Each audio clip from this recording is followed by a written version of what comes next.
Well, thank you everyone for coming to this third webinar on profitability and cost of production in coffee. My name is Kim Elena Ionescu. I am the Sustainability Director for the Specialty Coffee Association of America. And this is the third webinar in a series on sustainability issues and critical issues facing coffee.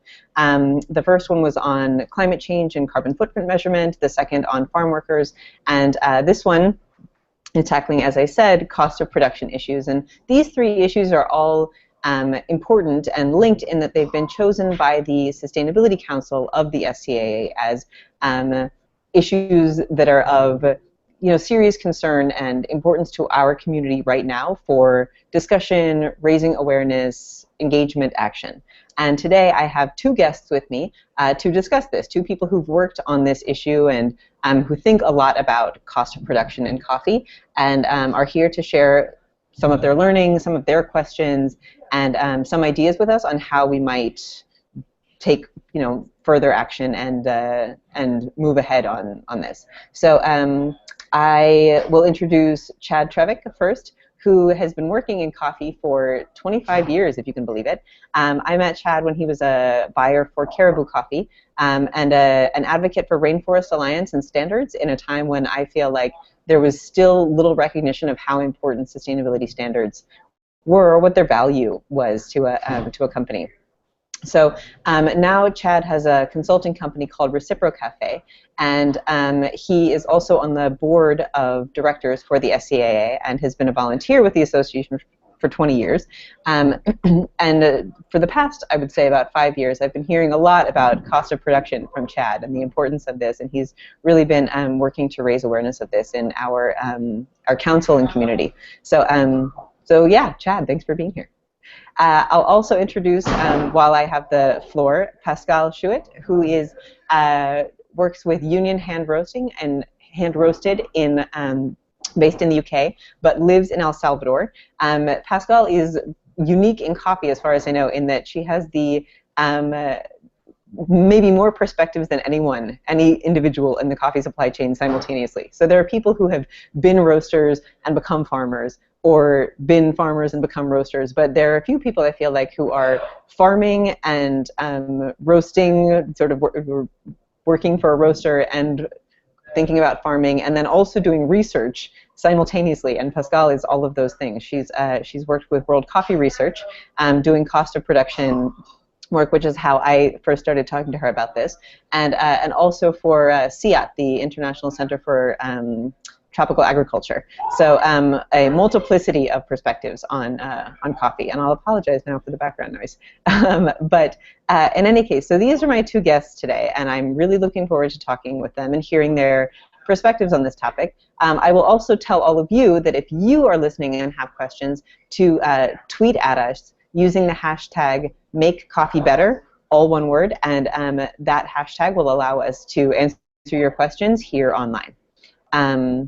So yeah, without further ado, I'd like to ask a question just to open this up. A little bit of a simple one, but just because this is a phrase, cost of production, that I wasn't familiar with until maybe about a year or two ago, or something that even as a coffee buyer I seldom thought about. What are we talking about when we talk about the cost of production? Is this like a simple calculation? Is this something that is very different between farms? What are some of the factors to consider when we are thinking about what it costs to produce coffee, and how do we measure those? So I'll start, and then I know, Pascal, you have a wealth of knowledge and information that would be additive here. I think what we're talking about, just put very simply, probably oversimply, is all of the inputs and financial investment and human capital, let's say, that are involved in the production of coffee on a given farm. And the more we learn about this, the more confusing and the more convoluted it can be to come to an answer or any kind of information about what the actual costs of production are. But what's interesting is the fact that we are starting to have these conversations and really starting to understand that our lack of understanding about cost of production is definitely one of the root causes for some of the vulnerabilities faced by our supply chain. You think about the low investments that are possible on farms. A lot of that is resultant from low financial capital because of low prices received for coffee. You think about challenging laborer conditions, and you have to assume that that is due, at least in part, if not a great deal, to the fact that farmers are not receiving enough money for their coffee so that they could pay a more dignified wage and provide more dignified housing conditions. And so what we're really trying to do is kind of further this conversation and the understanding of this concept of the cost of production so that it inspires curiosity and further conversations throughout the supply chain.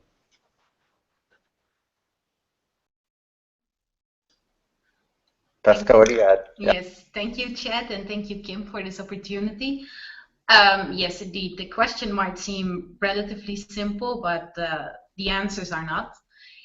I think it took me quite a couple of years and a lot of trips to origins and a lot of talking to farmers, exporters, and millers to grasp a little bit of what cost of production actually is. I think we have to realize that there are many stages that the coffee bean goes through, from cherry to parchment to green bean.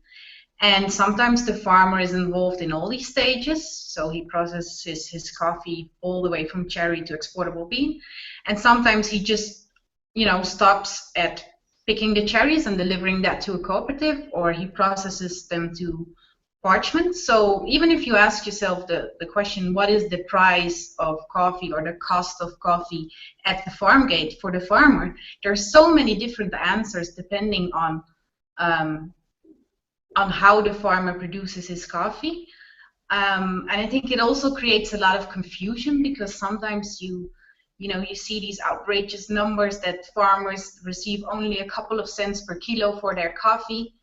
And then you go and dig into the subject, and they are delivering the cherries. So if they receive 40 cents, 50 cents per kilo of cherry, but you need to multiply that by 5 or 6 or maybe even 7 in African countries for the green bean equivalent, it's not that bad, the price. So it's all very context dependent. And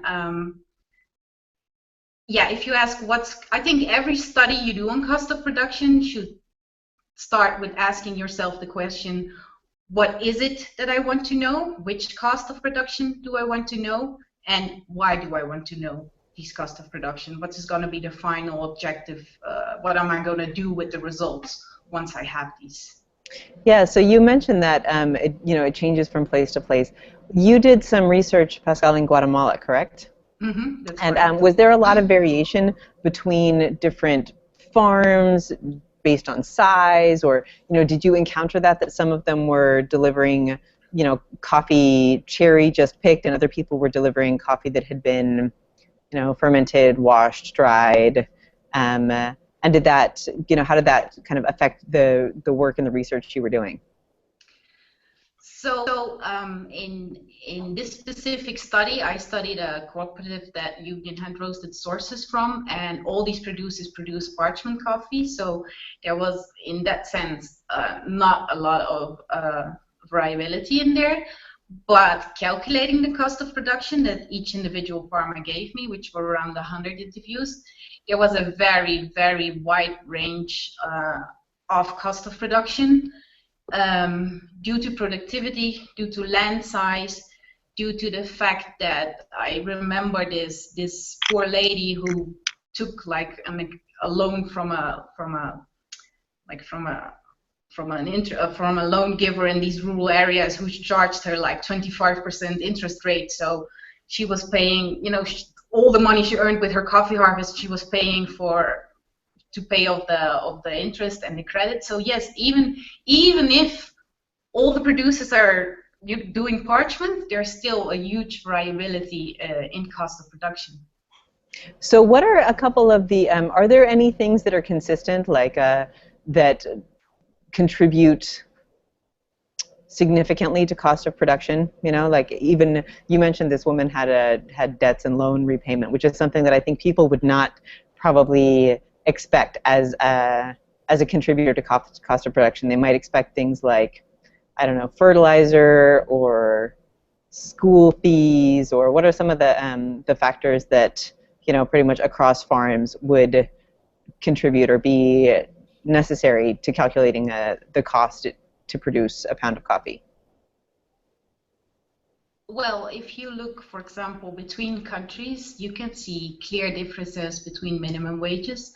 Here in El Salvador, where I live, it's like $4.90 for a coffee picker, and the agricultural minimum wage is, I think, $3.95 US per day. Whereas we move a little bit, you know, not that far to Costa Rica, I think it's around $19 a day.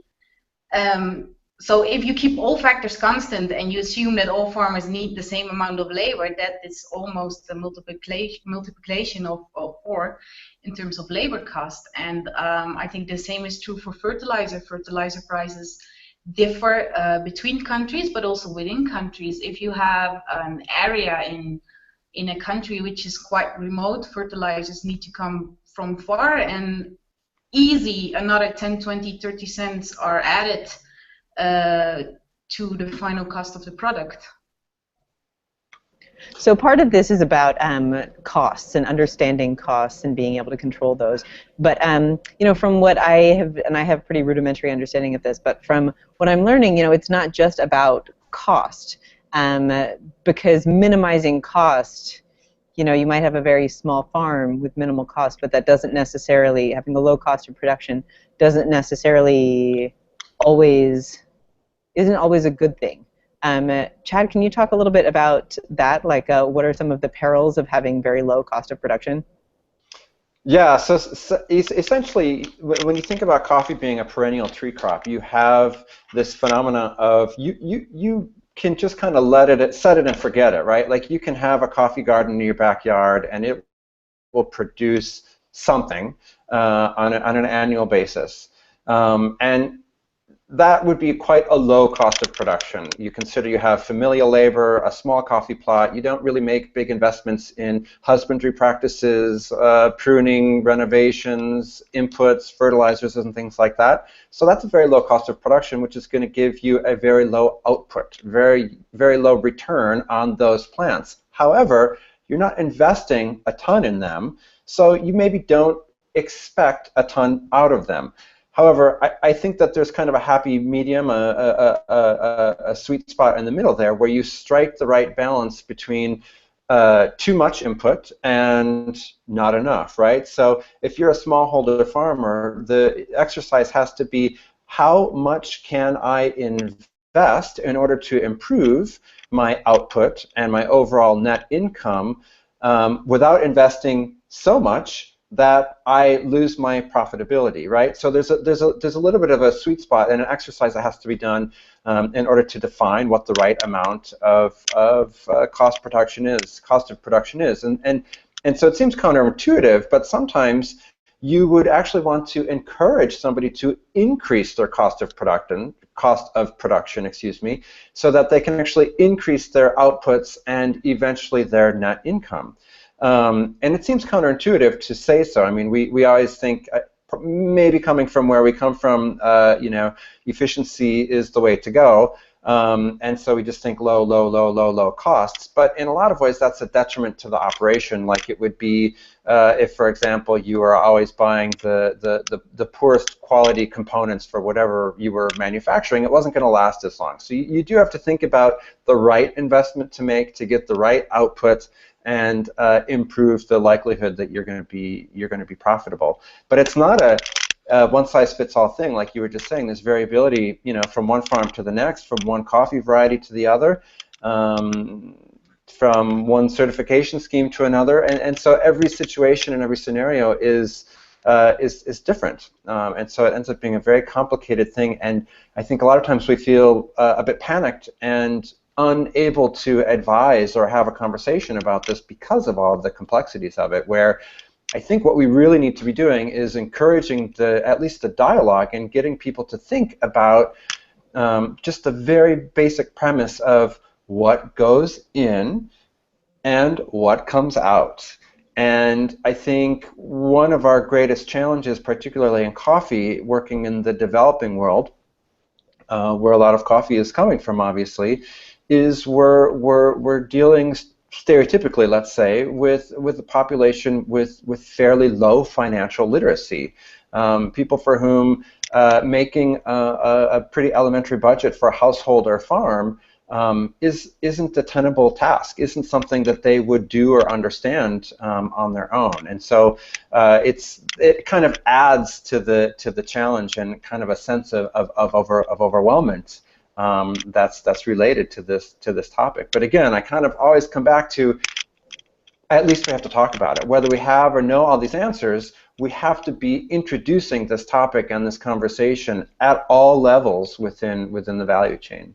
Yeah, so what I hear you saying about the farm and this like low cost is not always a good thing is to some degree that there are some farms where higher costs might actually be a good thing because it's like an investment. You know, you're investing in higher future productivity and hence more money coming in.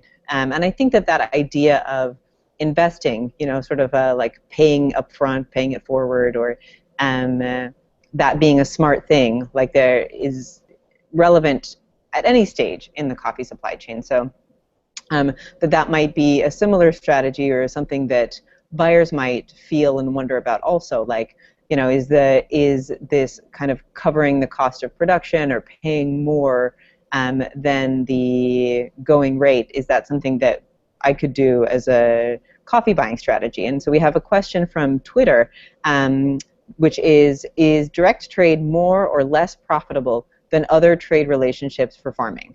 And then what are the pros and cons?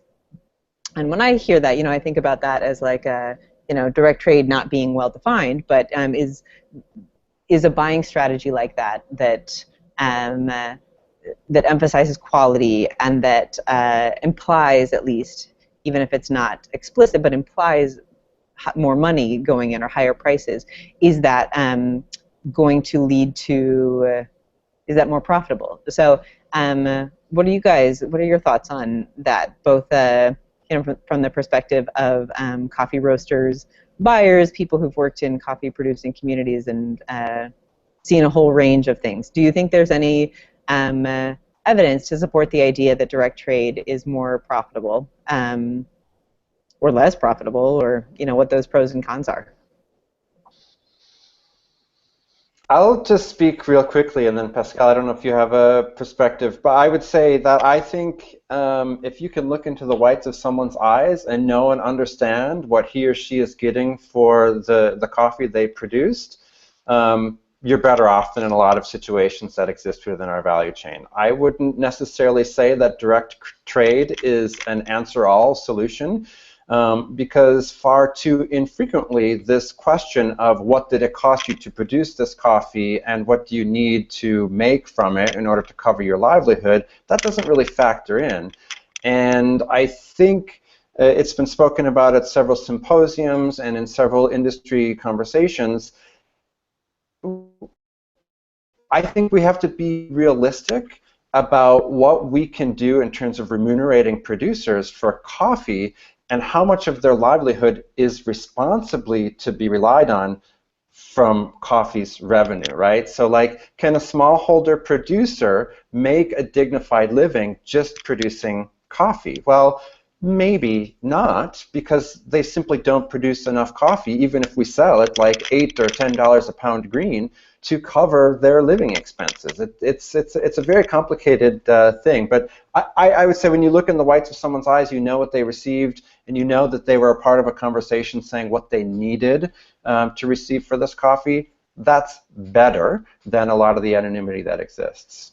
So the pros in that case, the pro would be, you know, more certainly like trust there and traceability and some sort of relationship, some accountability. Those are definitely aspects of it. And then at least, you know, the theoretically more income, more higher price coming in, but then also potentially higher costs if quality is part of this equation. So more money coming in, but also potentially more money going out, and no guarantee that no matter how good the coffee is or how high the price is, it's going to be enough to support a farmer, a farming family, you know, that coffee is going to be enough, no matter how high the price is. Pascal, what do you think, or what's your experience tell you? Hi, yes, yeah, indeed. Trust, traceability, and transparency are definitely key, also for cost of production. So there are many different definitions and many ways of interpreting direct trade. I can only speak for how we do it and how we think direct trade should be. I believe that, well, we believe that the C market does not always offer the producer a price that covers his cost of production.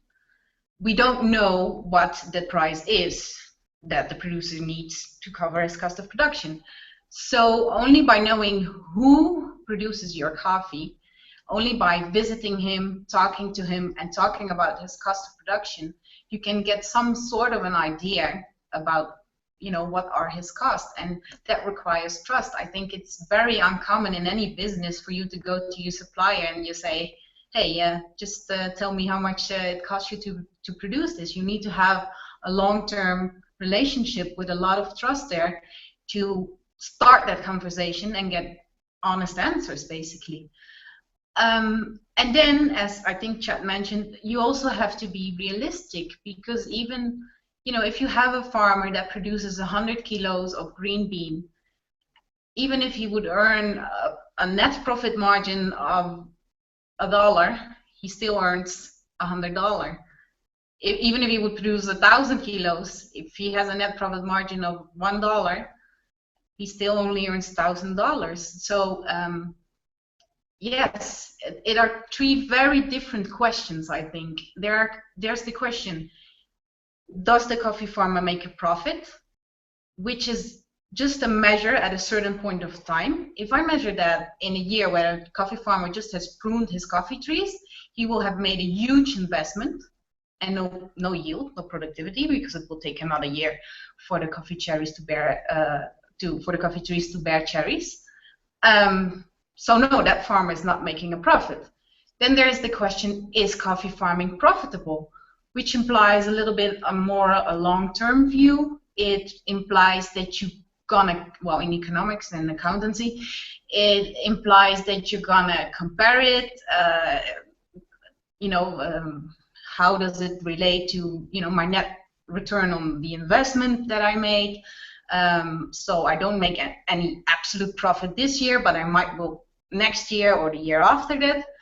And then we come to this question: do coffee farmers actually make a living?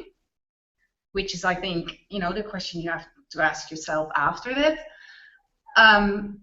Where it also depends on whether coffee is their only activity. They're also coming a little bit back to the low productivity case. Indeed, there are many farmers that depend on coffee only, but there are also many farmers that have a cow, maize, beans, and a lot of other crops and things to take care of, and they maybe do not make a living of coffee alone, but in between all these activities that they have, they are making a living. And how are you then gonna, you know, put a share or to the importance of coffee for their household? And then I think the last question is, well, you had a webinar on that already. Are the farm workers actually making a living? So yeah, there's no single answer here. Yeah, so our conversation, I feel like, is we're sort of elevating it, and Pascal, actually your camera is sort of like elevating up toward the ceiling right now. So it's going in the direction of your thoughts, I think, which is to these big picture questions about, you know, is a farm profitable in a year? Is, you know, coffee farming profitable? And then, you know, I think a bigger question is like, is smallholder coffee farming or smallholder farming of any kind profitable? And Chad, you alluded to this a little bit with like you know, no matter how much you get paid, if you only have a hectare of coffee, and Pascal, if you produce 1,000 pounds, like how much can you realistically expect to make off of a hectare of coffee or a hectare of anything? You know, this is not a model that we globally have a lot of experience with, or a lot of examples of where it has succeeded.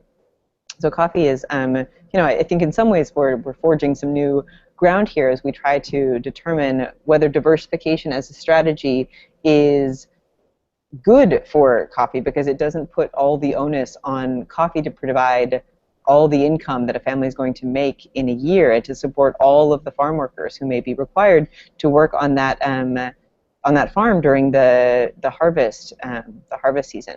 But Pascal, you mentioned something which I think is important, and it feels like it always comes up in conversations about cost and why measure cost of production, and that is the volatility of the commodity futures price. So we have this C market that goes up and down, and it's been down for quite some time now, hovering in the dollar 112, 114 range, not above 120 in a little while, which I think for most farms, especially farms producing good quality coffee or producing coffee with quality as a goal, that seems so low. But that is still the index that most of us have, because we don't have a catalog of other prices. We only have anecdotal evidence. We know on one hand, or it feels to me like we know that's low, but we don't know what we should be going for. How do we change that dynamic? How can we? What other numbers can we use? How much data do we need in order to be able to establish that the C market price is not working for a lot of farmers? I have a position on this, or a perspective on this, and that would be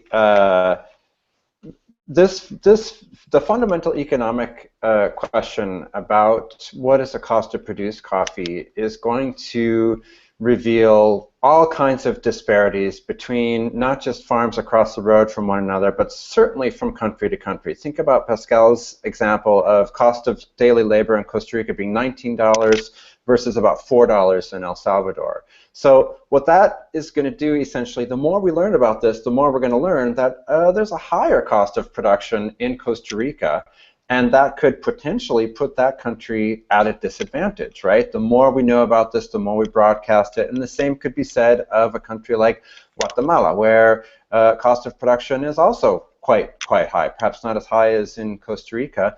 But so what we have to do is think about, so this market price discovery mechanism is great on a macro level, right? If you take a whole big giant tub of coffee, supply and demand, it more or less reflects the basement bargain price of the cost of production in the most efficient origins. It says absolutely nothing about the cost to produce and the origins we require as specialty coffee to maintain the integrity and the high standards of quality that we've started to really enjoy and broadcast to consumers the world round they should be looking for. So I think that even though there are people who say, well, if you start to talk about cost of production for every country, you're going to see some countries do better and some countries do worse. Well, I would be willing to argue that those who do worse or have a higher cost of production are probably those countries on which we as specialty coffee roasters rely most heavily for quality differentiating ingredients in our lineup. So the idea of using baseline market pricing to set an industry's price, I think it's a pretty flawed model, particularly when you're talking about the preservation of access to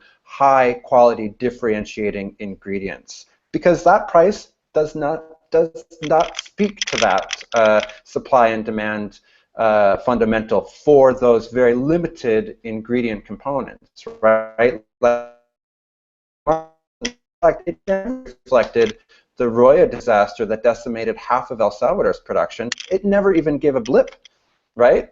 In fact, I think it probably was going down at the same time that El Salvador was screaming about losing half its production. And so I don't know personally, after doing this for 25 years, what would be more valuable information than to have an increased understanding about some of these fundamental production economics, so that we could start to say, hey, Guatemala or Enacafe, what are you proposing as a target for efficiency and productivity in your producing sector, and then what are the costs you're encouraging your producing sector adhere to in order to have a viable commercial activity. And again, that's going to be a different number from every country. But unless we can get to a stage where countries can express the value coffee has to represent to the sectors producing it, I think we're at risk, to be blunt, in some of these situations or some of these origins where an alternative activity, if it's identified, is going to be quickly adopted, because coffee production in many instances is a very, very unattractive activity. So Chad, you mentioned rust, coffee rust, as one example, and El Salvador.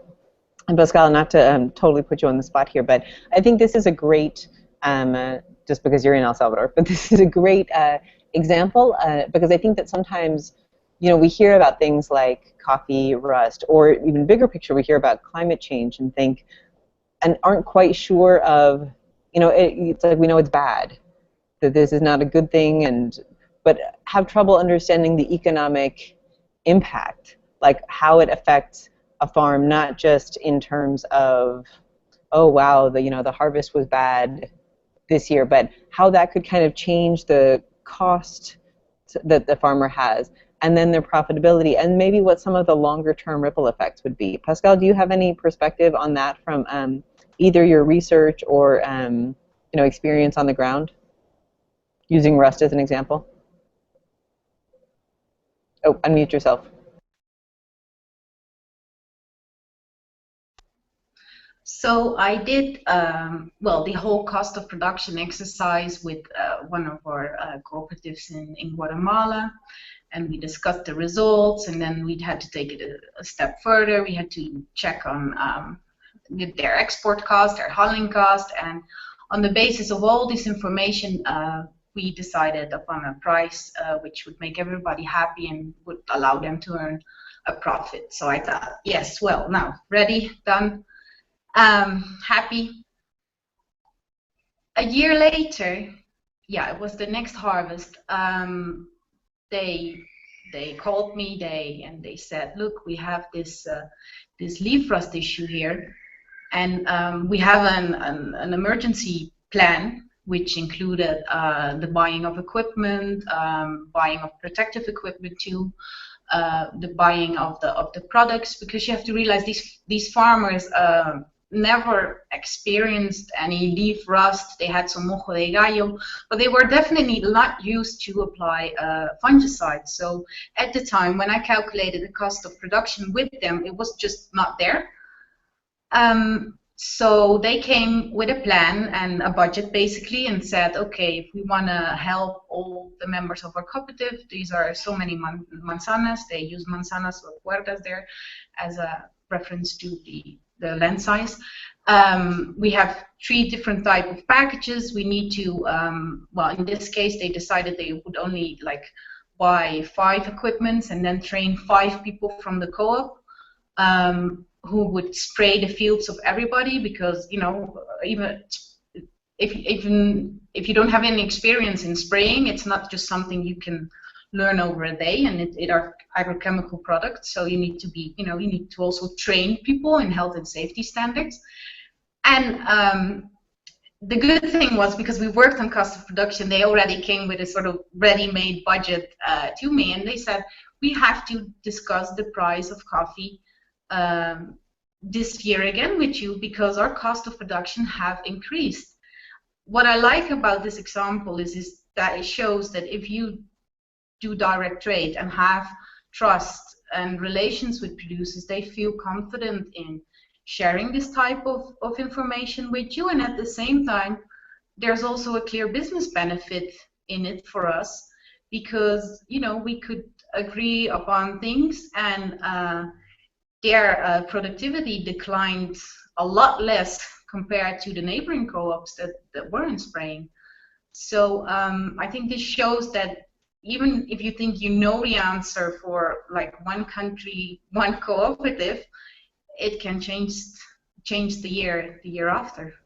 Yeah. So that's we have another question, and Pascal, your example is a great one, because the question is, who supports we talk about financial literacy in coffee production and coffee producing countries, who supports that? And Pascal, I think in your case, what you're just describing, it was you, or you through under the auspices of the buyer of the coffee, and that's definitely a great role for a buyer to take, and a great sort of demonstration of investment in a relationship, and kind of that shared value and shared responsibility.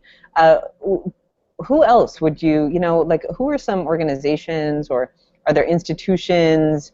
Do producer organizations provide this kind of financial literacy? Who does this sort of work?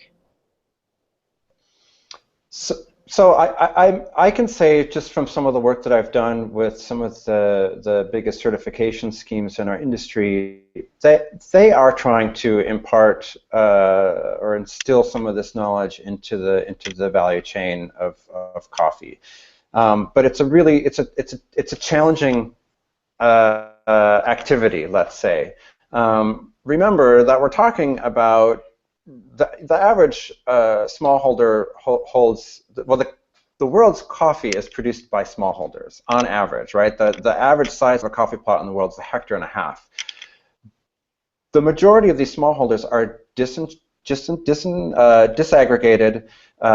They have to rely on trading partners, whether they are brokers or coyotes or exporters, or they have to rely on some trading partner to get their goods to market. So they're already quite removed from the economics of this transaction, and they are price takers. They're not price makers, because they don't embody or have the information and education they need to set that price. And so I think about some of the work that the certifications are doing to hold and conduct financial literacy trainings, right? Capacitations, that's not even an English word, workshops to improve upon the financial literacy of targeted communities. And that's a stated objective of a lot of these organizations, because they see that a root cause of one of our challenges is that people don't really know how to monitor and keep track of their own finances, so that they could make an intelligent decision around what the product they produce has to be worth to them.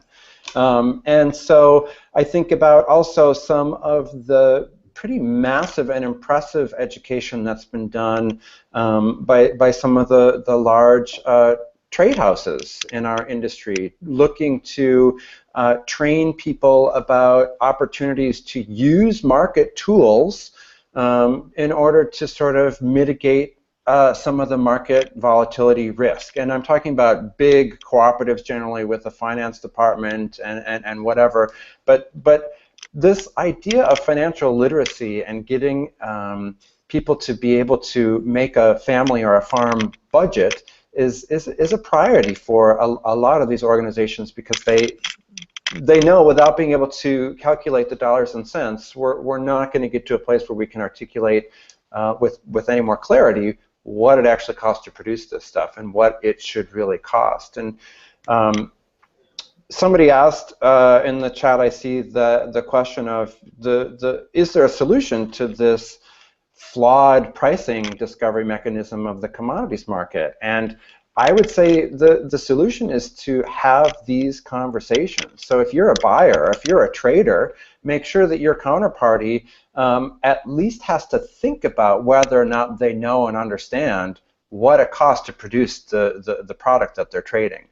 I think just raising the awareness and having the conversation is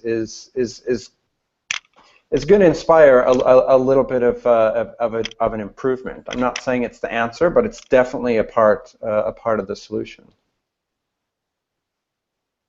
Yeah, there's an interesting dynamic, and I don't want to shift the focus away from the farm cost of production, because I think that when we think about this, why we're talking about this, and cost of production, coffee cost of production as a threat to the future of coffee, or a risk at least, and an opportunity for us to, throughout wherever we are in the coffee supply or coffee value chain, to ensure our future and reinforce some of the most vulnerable people and most vulnerable links in that supply chain.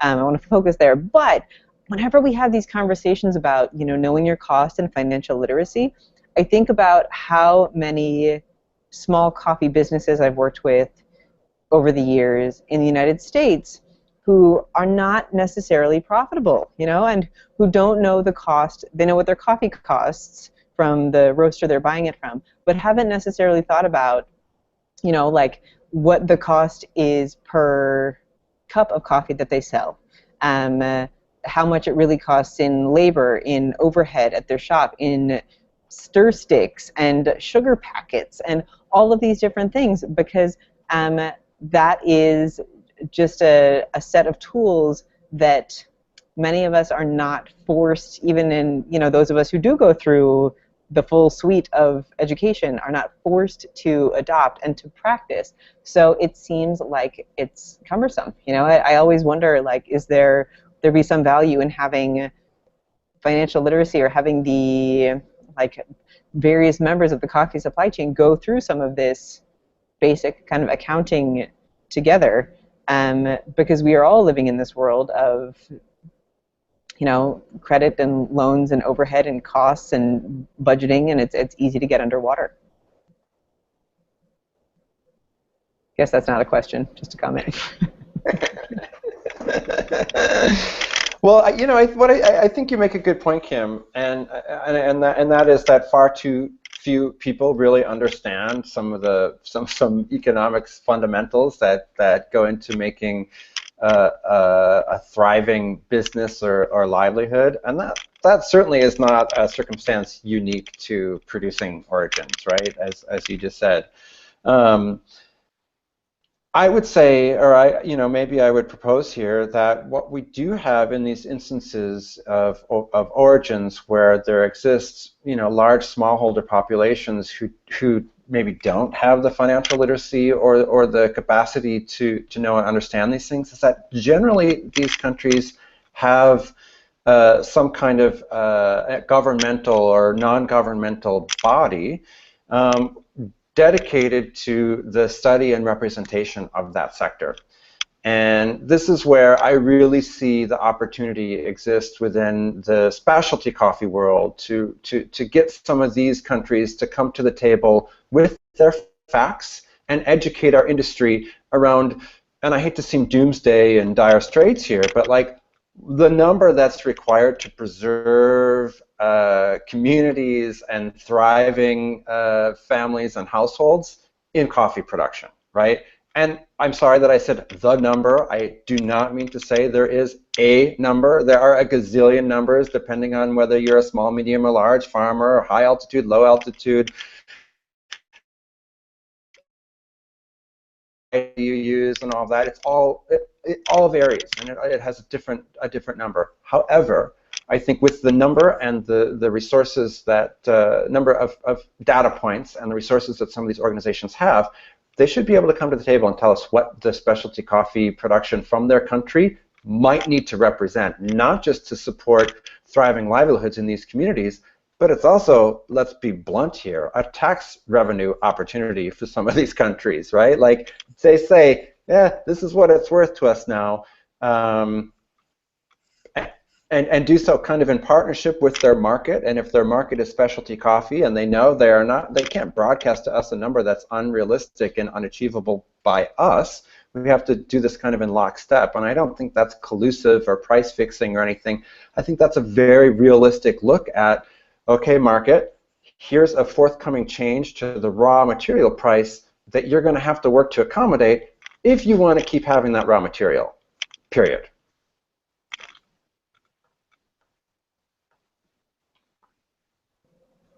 Pascal, it looked like you were trying to talk. Yes, yeah, okay. I just wanted to add something to what Chet is saying. I think there are many great initiatives also in terms of cost of production by producing countries themselves. If you, for example, look at Icafe in Costa Rica, they have calculated the cost of planting a hectare of coffee and the cost of renovating a hectare of coffee by pruning. And I actually think they took this number also to a couple of banks.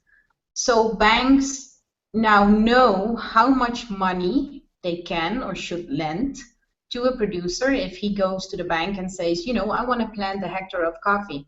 And then normally they would go and they would ask like, okay, how much will that cost you? Well, I think this much. Well, you're not getting a credit if you don't have any, you know, reliable data to back up your numbers. So knowing this cost has, I think, helped a lot in giving banks, producers, and the Costa Rican coffee sector quite a push into renovating coffee parcels, because they have a system in place that gives some sort of, you know, guarantee to the bank and to the producer, like this is how much it should cost, and you should sort of stay within this range. And bank, if you give them this amount, you're sure that, you know, they will be able to pay back the loan. Yeah. Yeah, I think that I like that you mentioned the role of institutions, because sometimes I think that you know, we from the coffee industry side can get wrapped up in price, and I think that's appropriate. I mean, that's what we control the best. You know, like we can't not talk about how coffee prices relate to cost of production, but you know, I think that it's also important to remember that we can't do all of this alone. It's not, you know, it's not necessarily always where we have the most expertise, or it's not, yeah, it's not just our responsibility. It is one that we are going to be much more likely to be able to influence and make progress on if we work with existing institutions and we have these sort of partnerships and we're all approaching this and sort of sharing the onus, but then also thinking about the shared benefit. So we had one more question, and then I think that it's probably, you know, we're getting to the end of our time, and so I'll ask people, you two people, Pascal and Chad, for you both to, you know, see if there are any recommendations that you have in general. The question that we got was about book recommendations on this topic, and I know that I don't have any. But if either of you has book recommendations, and then more broadly, you know, recommendations for people who are interested in this, like what are some first steps? What are some things that that a buyer could do? What are some things that a farmer could do? What are some things that a you know, a barista or a consumer could do, just to acknowledge this and incorporate this kind of thinking into their coffee life? Well, I'll first say I don't know of books either. I mean, unfortunately, I think for our value chain and our supply chain, we're writing the book right now. We're just starting to ask these questions. Unfortunately, and I say unfortunately because you can look pretty clearly at the data that would demonstrate that the cost of living and the, you know, quote unquote daily bread basket, you know, bread, eggs, meat, fuel, the things that you need to support a livelihood on an ongoing basis, they have all gone up exponentially. Meanwhile, earning potential from coffee, if you look at the ICO index for the prices coffee sold at, it's been kind of a static, flat, even down in a lot of years, earning opportunity. And so you can see why it's unfortunate we've taken so dreadfully long to really try and dig into this topic. But we have, and that's the unfortunate reality that I think we face. I mean, I'll let Pascal say if she has any book recommendations as well, and then speak to the wrap, and I will as well then after. Well, thank you. I don't have any book recommendations either. I completely agree with you, Chad. I think it is us that are, yeah, we are just starting this conversation. And there's a lot of information that you can find on the internet. Well, I might blog a little bit about it in a later stage. I think it's important to ask yourself the question and talk about the subject as much as possible. I think there's one myth I would like to debunk. There's a lot of, you know, a lot of people have the assumption that if you pay a high FOB price, or if you pay a high price for your coffee landed in either the UK or the USA, that the farmer automatically covers his cost of production and automatically is better off, and you know, that coffee farming for these coffee farmers is profitable. As being said, a lot of farmers maybe only process their coffee up to cherry or parchment, so there are middlemen in between who all add value to the coffee. I want to stress that, and they also have a right to send their children to school and to pay their bills. So I think it's very important for us to keep talking about it, and if you have the chance to visit Origin, ask farmers questions, ask exporters questions, ask millers questions, just, you know, talk about it as much as you can so we can create a deeper understanding of this topic. That's a great recommendation. That's a great point, Pascal, and a great recommendation also. Thanks for that. Chad, any parting thoughts?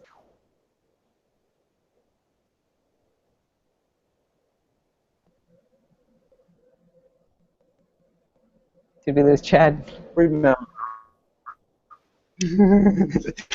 For us to, am I here? Yes, you're here. Yeah. Okay.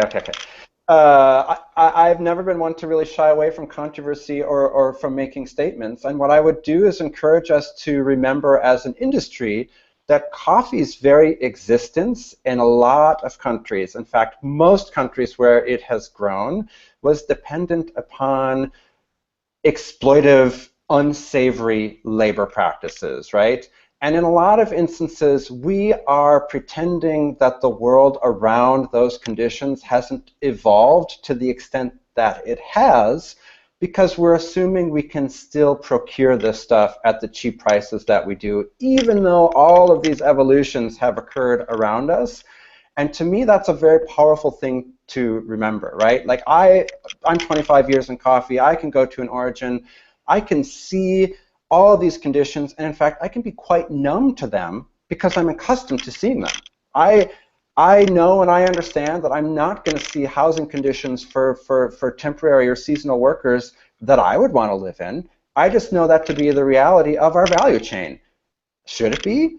I mean, this is a luxury. This isn't a food thing that we need. It seems to me that we still adhere to these pretty exploitive procurement practices that assume that we have to keep costs so low because consumers won't pay for a higher price. I'm lately more of the mind that if consumers really knew some of the ills of the value chain, maybe they would have an increased appetite to pay a little bit more for it, or they would at least have some internal alarms that sound when they buy a cheap cup of coffee or a cheap pound of coffee, right? They would at least know and understand that they may have just purchased a little bit of risk of some of these unsavory things being a part of their supply chain. But again, I agree with Pascal. Ask the questions, have conversations with your supply partners.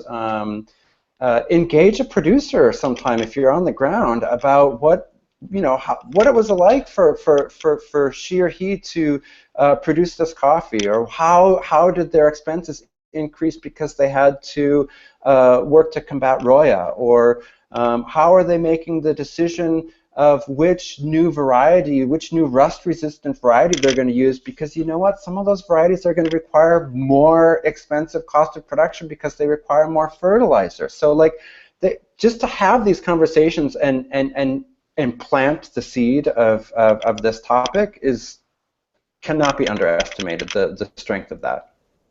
I think that's a good recommendation to close on, because it really does apply to everyone. That what I hear you guys both saying, and what I have come to understand, is that the costs are probably higher than we think. And we don't know how much higher, and that's a problem, because it's complicated by the fact that it is different from farm to farm and region to region and year to year, even on the same farm, due to conditions that are changing, like the climate. But that there's no way that we are going to be able to arrive at these more sustainable and stable and effective and fair pricing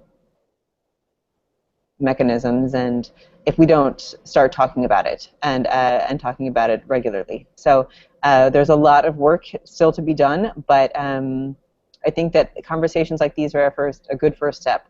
And I also want to alert everyone who watches this that next month at the annual SCA Expo, there will be a two-part series, and Chad will be participating in that on these cost of production issues, and that will be a deeper dive with some farm participation and information into this very topic. So if you are interested, then that's a great place to learn more. Oh, and Pascal as well. How wonderful. Okay, so thank you both. Thank you so much to Pascal. Thank you, Chad, for being here today, for sharing your insights and answering these questions. Thanks to everyone who watched and for the good questions we got over Twitter. And I hope to see you all again in the future. So with that, have a great day. Make coffee better.